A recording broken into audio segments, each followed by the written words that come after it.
Welcome to Peaceful Poetry. Please like, comment, and subscribe. Thank you.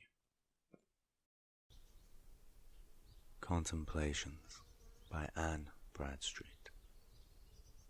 Some time now passed in the autumnal tide, when Phoebus wanted but 1 hour to bed. The trees, all richly clad, yet void of pride, were gilded over by his rich, golden head. Their leaves and fruits seemed painted, but was true, of green, of red, of yellow, mixed hue. Rapt were my senses at this delectable view. I wist not what to wish, yet sure, thought I, if so much excellence abide below, how excellent is he that dwells on high, whose power and beauty by his works we know. Sure he is goodness, wisdom, glory, light, that hath this underworld so richly dight. More heaven than earth was here, no winter and no night. Then on a stately oak I cast mine eye, whose ruffling top the clouds seemed to aspire. How long since thou wast in thine infancy, thy strength and stature more thy years admire. Hath 100 winters passed since thou wast born, or 1,000 since thou breakest thy shell of horn? If so, all these are naught eternity doth scorn. Then higher on the glistering sun I gazed, whose beams was shaded by the leafy tree. The more I looked, the more I grew amazed, and softly said, what glory's like to thee? Soul of this world, this universe's eye, no wonder some made thee a deity.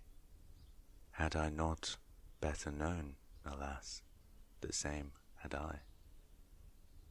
Thou as a bridegroom from thy chamber rushes, and as a strong man joys to run a race. The morn doth usher thee with smiles and blushes, the earth reflects her glances in thy face.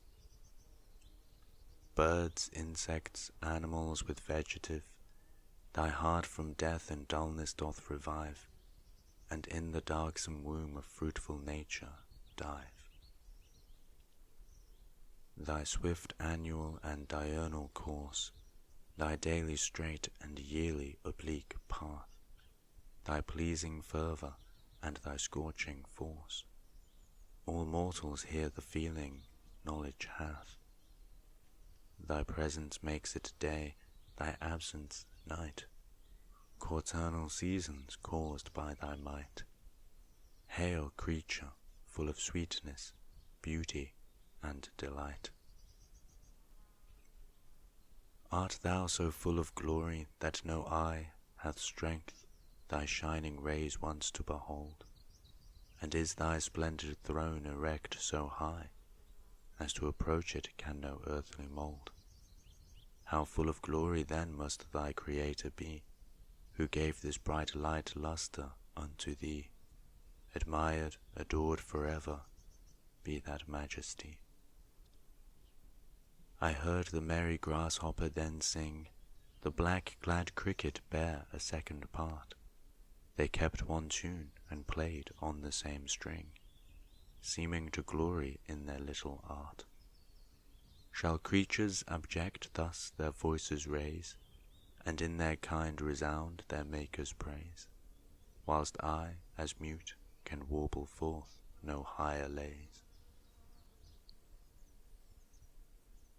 When I behold the heavens as in their prime, and then the earth, though old, still clad in green, the stones and trees insensible of time, nor age nor wrinkle on their front are seen.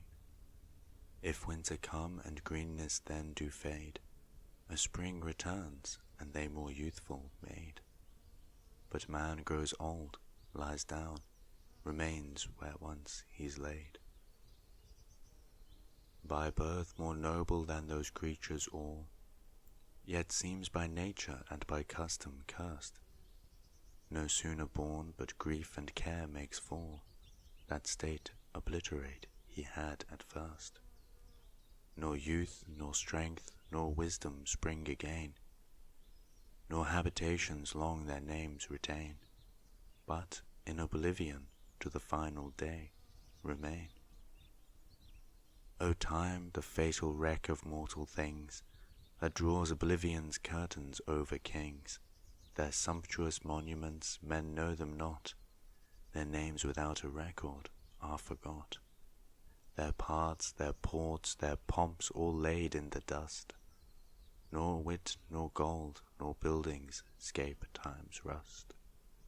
But he whose name is graved in the white stone shall last and shine when all of these are gone.